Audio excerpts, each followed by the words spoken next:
Hey guys, how's it going? Let's be real. You've got to have noticed the power certain dudes carry. I'm not talking about some bodybuilder or some magazine cover millionaire, nah. I'm talking about that guy who steps into a room and the whole vibe shifts. Poof! Everything realigns around him and he doesn't say a damn word. His presence is a magnetic field, a silent monument that commands respect from everyone, while the vast majority walk around like sunflowers chasing the sun, hunting for approval, checking out bodies, begging for validation. These rare guys aren't looking for anything, and that's why they get the whole universe as a prize. You catch that? They don't beg, they don't grovel, they don't need to. See how beautiful that is? It's exactly that lack of hunger in their eyes that turns them into a powerhouse, separating them from the herd. The difference is right here. They aren't puppets of their own desires. They aren't impulses, marionettes. The world tries to shove men down the shallow throat of pornography, into the empty box of sexual validation. But these few good men have developed a shield of fire, a mind that has stopped scanning the world through the filter of lust. A desexualized mind. Pay attention, man. This isn't weakness, nah. It's the raw strength of someone who stares the demon of desire straight in its burning eyes and says, "You don't control me." Old man Jung already said it. Listen up. Until you make the unconscious conscious, it will direct your life and you will call it destiny. Today, man, most dudes are living in an invisible cell, designed by the screen, by addiction, by desire that has become a dictator, but we're going to break this damn thing. You don't have to be just another number in that statistic, nah. In this video, you're going to realize why the sovereignty of intention is the sharpest weapon a man can possess today, and what it takes to forge this iron shield. Whoa. Be careful, because from now on, the ground of your life is going to shake. In a society where everyone's running wild, the man who keeps quiet becomes a lighthouse in the fog. In a stormy sea of ravenous eyes, the gaze that wants nothing creates an immediate impact. Have you ever stopped to notice how the majority enter a room carrying a black hole of neediness? They look too much, they talk your ear off, they smile out of obligation. Their hand is always out asking for a crumb, approval, a pat on the back, validation. But there is the other, the fixed point man, the guy who doesn't carry that cursed emptiness in his gaze. He's not there to conquer territory. He's there to simply be. His presence is a minefield, only the opposite, and this field radiates something so rare it's scary, self-sufficiency. He doesn't turn his back on the world, but he also isn't yanked by its puppet strings. While a bunch of people act on reflex, he acts by choice. While many are dying to be noticed, he sits and watches the show burn. While the others react to the punch, he simply is. This kind of man has what Jung would call the center, with a capital C, get it? An internal resting point where the whole psyche peacefully spins. It's not the inflated ego, it's not the screaming desire, it's not the empty performance. It's something deeper, the presence born of self-mastery, and that man lights the magnet completely naturally. People, and check this out, especially women, pick up on this in the first blink, and it's not rational, okay? It's in the body, in the circulating energy. They sense they are in front of someone who doesn't need them to feel whole. This absence of craving removes the dead weight from the interaction. The woman doesn't feel like an object under a scanner, nah. She feels seen as a real presence. She relaxes her shoulders, opens up, expresses herself without fear. And it's not because you're manipulating her, but because you're respecting her on a level most guys can't even imagine. This is the heart of the matter for the man who seeks nothing. His coherence decontaminates the environment because it isn't driven by inner scarcity. He has transcended the blindness of desire, and it's not that he crushed the desire, nah, nor denied the fire, but he learned not to be its slave. There you have the parting of the seas. Let's be honest. What happens to a guy who doesn't master his own pulsing engine? He turns into an open book and everything predictable can be controlled, and you know it. The system doesn't want you to catch on. It prefers you to keep swallowing that your impulses are the most natural thing in the world, that your will is only yours, that desire is pure freedom. Pure irony. It's not now. Your eyes were trained to hunt for the body. Your brain was indoctrinated to vibrate with excitement. Your attention is pulled with steel hooks down toward the raw instinct, toward endless consumption, toward the now and done. Just look around. Billboards, screaming movies, roaring music, social media. All of it is saturated with eroticism, but it's not the sacred part of that force, nah. It's the functional part. Functional for those who profit from your distraction. Functional for those who profit from your addiction. While you think you're in charge, someone else is pulling your reins for you. And what do you lose in that exchange? Vital energy, illuminating clarity, anchoring presence. You become just another guy who reacts instead of creating, who drains instead of building, who desires like a madman, but is never truly satisfied. Jung already dropped the truth bomb. Listen. The gods have become diseases. The archetypal forces that were once respected, ritualized, integrated into myths and symbols, have today become compulsions, monsters that devour you from within. And among all these forces, the pulsing desire is the easiest to exploit. Pornography isn't just a product, nah. It's an invisible tourniquet to contain male potency, a cheap anesthetic for your wild energy, a distraction from your rawest strength. While you think you're quenching your thirst, you're being drained to the last drop. While you think you're being a man, you're being kept as a boy trapped in a non-existent fantasy. While you think you have the reins, the system is molding you one click at a time. That's why the mind that doesn't bend is a time bomb for that system, because it doesn't respond to programmed triggers. It observes calmly, chooses the route, reacts with its consciousness lit.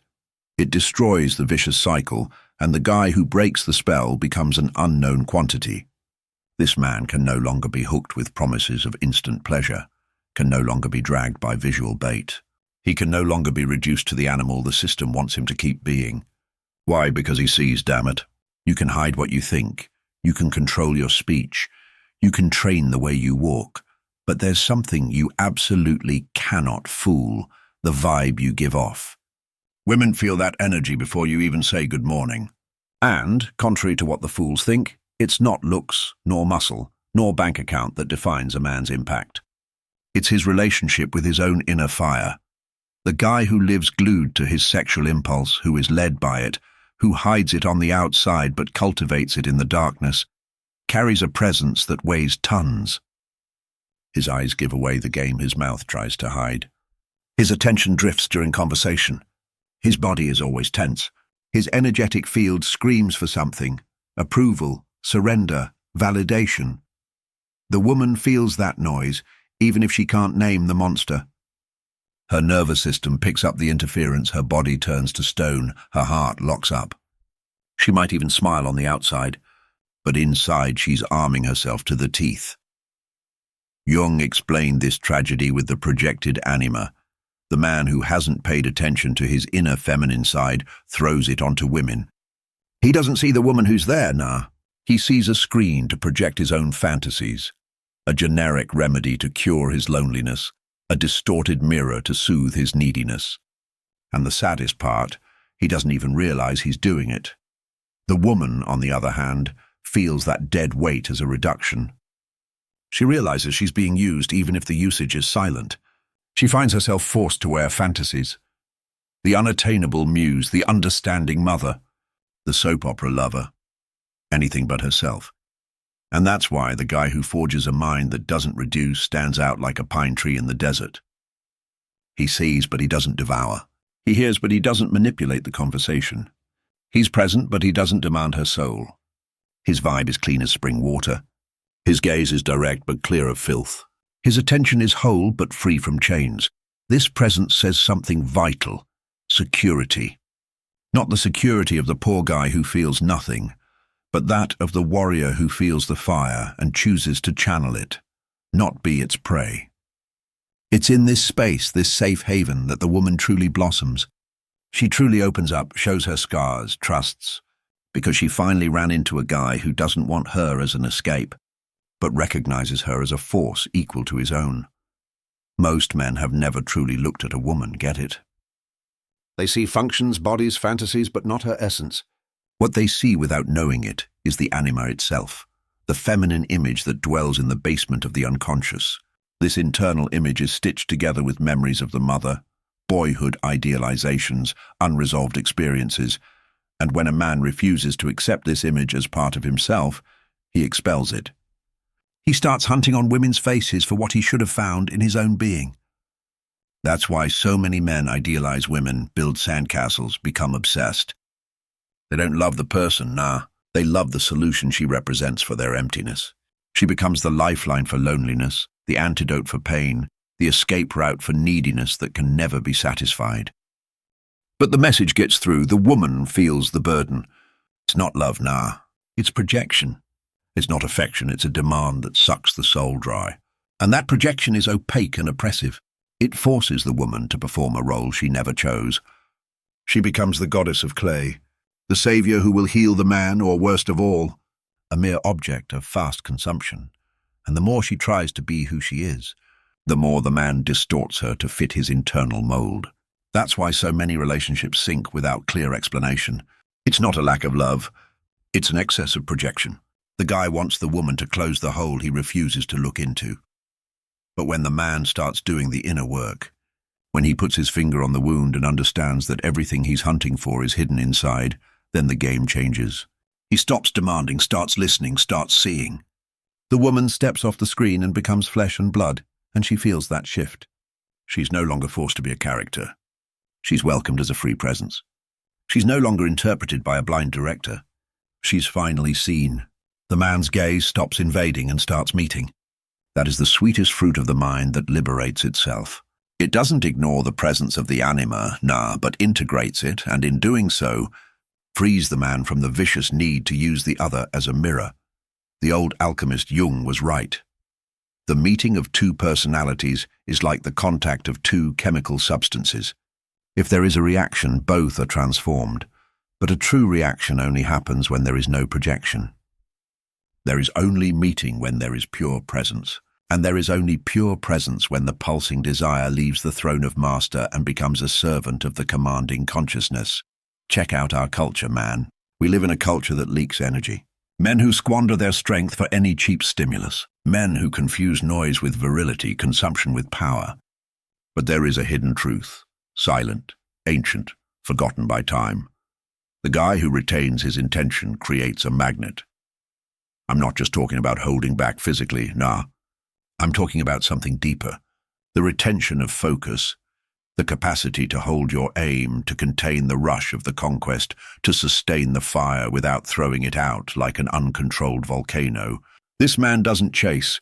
He doesn't try to seduce with magic tricks. He doesn't play games. He doesn't bluff. He simply is, and he is with a solid presence in a world of dismantled men. That is absolute power. While the others are killing themselves to get attention, he keeps his focus aimed inward. While the others cave to the smallest push, he breathes, observes the scene, chooses his route. Jung understood this force not as repression, nah, but as the differentiation of libido. Sexual energy wasn't supposed to be spent wastefully. It needed to be raised, transmuted, channeled toward greater purposes. He called this the transcendent function, the collision point where opposing forces meet and something new sprouts from the conflict. This something new is the man who integrates himself. He's not a fake celibate nor a sick seducer. He's a guy who made peace with the fire he carries and because of that sustains it with dignity. That fire, which was once explosive, now contained in the dam of consciousness, turns into presence. And this presence doesn't make a fuss, nah, it vibrates with an absurd coherence. Women feel the impact. And it's not a trick, it's not a cheap tactic. It's the logical consequence of energy that doesn't drain away. While ordinary men squander their strength in the constant hunt for instant gratification, the guy who retains turns into a wall that gets stronger. His aura changes, his voice gains substance, his vision gets clear. He becomes a field of force and the world bows to it. This man's presence attracts, not because he pleads, but because he offers something increasingly rare, inner peace. And that's why he leaps out from the crowd, not by promising pleasure, but by offering the peace of a man who is enough and doesn't need to conquer the world to think he's somebody. He already is, even before the world catches on. The majority live shattered in little pieces, between what they feel and what they pretend, between what they desire and what they fear. That fragmentation is the poison that weakens them, and the worst part of all, they get used to the mask. They learn to live as smiling ghosts acting without a center. Jung called this the unconscious dominated by the shadow. The guy who doesn't collect his own pieces is dragged by voices he doesn't recognize as his own. And that's why integration is a tsunami of power, because it breaks the spell of fragmentation. The mind that liberates itself isn't a cheap Puritanism project, nah. It's the fruit of individuation, the central process of soul psychology, where man stops being a pile of impulses and turns into a coherent whole. This coherence is an earthquake. The self, the totality of being, unites reason and madness, consciousness and instinct. When a man aligns with this center, he stops reacting to the wind outside and starts molding the world with his own presence. His speech matches the truth. His desire kneels to the commanding consciousness. And people feel it. They can't name it, but the body feels it. This guy isn't divided, nah. He doesn't try to look strong, he is. He doesn't need to prove anything to anyone, nah. He lives as the living proof. And that level of strength isn't bought, it isn't learned from internet tips. This power is the result of the forge, facing the shadow, taming desire, accepting the pain of clarity. Integration requires courage, because looking at yourself is scarier than continuing to react in the dark. But after he emerges, the guy doesn't go back to being the same. He turns into a mirror for other men, a refuge for women, and a presence that changes the game around him. Not because he's perfect, nah, but because he's whole. There's an epic moment in a man's journey when everything settles down. It's not a soap opera drama, nah. It's a silence that screams with meaning. It's when he realizes he's stopped running after anything. Not women, not pleasure, not approval. Something inside him made peace with his own being. The pulsing desire didn't disappear, nah. But it lost the throne. Now it's a servant, a source of energy, and no longer a prison. The man who reaches this maturity stops being guided by instinct and starts being guided by the coherence born of purpose. And the world responds to this coherence. Relationships get lighter. Work gains substance. Doors open without him having to kick them down. It's not manipulation, no. It's because he stopped fighting himself. He stopped throwing neediness into the world, stopped vibrating despair, stopped emitting that anxious cry of, "Look at me, choose me." And what was born in its place is presence. Women feel it. They don't know why, but they trust. They seek you out more, they open up more, because their bodies know, the energy knows, nature knows. The entire universe knows when a man becomes whole. This guy no longer trades purpose for pleasure, no longer swaps connection for cheap distraction, no longer sells his own peace for small comforts. He got the memo. He didn't need to conquer the world. He just needed to reconquer his own soul. And in this state, he attracts like a black hole. Not because he seeks, but because he simply is. He becomes that guy, the man who carries silence and says everything. The one who doesn't try to control, but who inspires respect just by existing. This is the power of the sovereignty of intention. It's not an absence of desire, nah. It's the sovereignty that commands desire. And the world respects a sovereign man because deep down everyone knows this guy can't be bought, manipulated, or dominated. He is free. And a free man is the most dangerous thing the system has ever seen. So there you have it, man. If this depth made a noise in your head, if you felt like this is for you, there's a lot more for us to dig into together. Here we dive deep into the guts of the masculine psyche, into hidden wisdom, into transformation that's not for amateurs. Nothing here is shallow. Nothing here is safe for anyone who wants to keep sleeping. So if you're in, give us a hand and hit the subscribe button so you don't miss what's coming. Leave that honest like on the video to help us reach more guys who need to wake up. It's your first act of coherence on the journey. Let's be a part of this community of men who chose to see and not be guided by forces they don't understand. You're not alone. You're just getting started. We'll be waiting for you in the next videos.